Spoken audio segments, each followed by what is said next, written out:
पूर्व समय में ब्रह्मा जी के पुत्र मरीचि हुए। उन मरीचि के पुत्र जो कश्यप मुनि हुए वो बड़े धर्मशील और प्रजापति थे। दक्ष ने प्रेम पूर्वक अपनी 13 कन्याएं उन्हें प्रदान की और उनकी बहुत संतान हुई। उन्हीं से संपूर्ण देवता और चराचर जगत पैदा हुआ है। कश्यप की उन स्त्रियों में एक धनु नाम वाली स्त्री थी जो कि रूपवती और पति के सौभाग्य से संपन्न थी। उस धनु के अनेक बलवान पुत्र थे। उनमें से एक दानव था विप्रचिति, जो कि बेहद महाबली और पराक्रमी था। उसका दंभ नाम एक पुत्र था जो कि धार्मिक और विष्णु भक्त था। उसे कोई पुत्र नहीं हुआ, इसलिए वो चिंता में डूबा रहता था। एक समय उसने शुक्राचार्य को गुरु बनाकर उनसे कृष्ण मंत्र प्राप्त किया और पुष्कर में 1 लाख वर्ष तक घोर तप किया। तपस्या करते हुए उस दानव के सिर से एक तेज निकलकर सभी दिशाओं में फैलने लगा।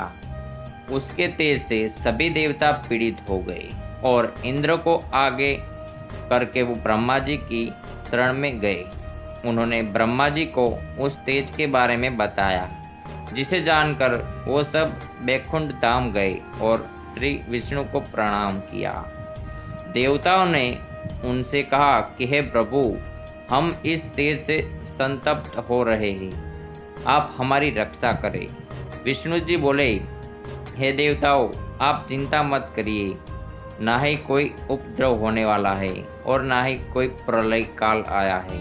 मेरा भक्त दंभ पुत्र प्राप्ति के लिए तपस्या कर रहा है और मैं जल्द ही उसे वरदान देकर शांत कर दूंगा। विष्णु जी के ऐसा कहने पर वो सभी देवता अपने अपने स्थान को चले गए। इसके बाद श्री विष्णु भी दंभ को वर देने के लिए उस कर गए। विष्णु ने अपने भक्त से कहा कि मैं तुम्हारे तप से प्रसन्न हूँ, वर मांगो। दंभ बोला, मुझे एक ऐसा पुत्र चाहिए जो कि तीनों लोकों को जीतने वाला हो और देवताओं के लिए भी अजय हो। नारायण ने उसे वैसा ही वरदान दिया और चले गए। उसके बाद थोड़े ही समय में दंभ की पत्नी ने गर्भ धारण किया। एक सुदामा नाम का श्री कृष्ण का गोप था, जिसे राधा जी ने श्राप दिया था। वही दंभ की पत्नी ने गर्भ में आया। समय आने पर उस साध्वी ने एक तेजस्वी पुत्र को जन्म दिया और उसका नाम था शंखचूड। जब वह बालक था तभी उसके अनेकों प्रकार की विद्याओं का अभ्यास कर लिया और बेहद तेजस्वी हो गया। वह सभी को बेहद प्रिय था। तो इस प्रकार भगवान विष्णु के वर से शंखचूड दानव का जन्म हुआ था।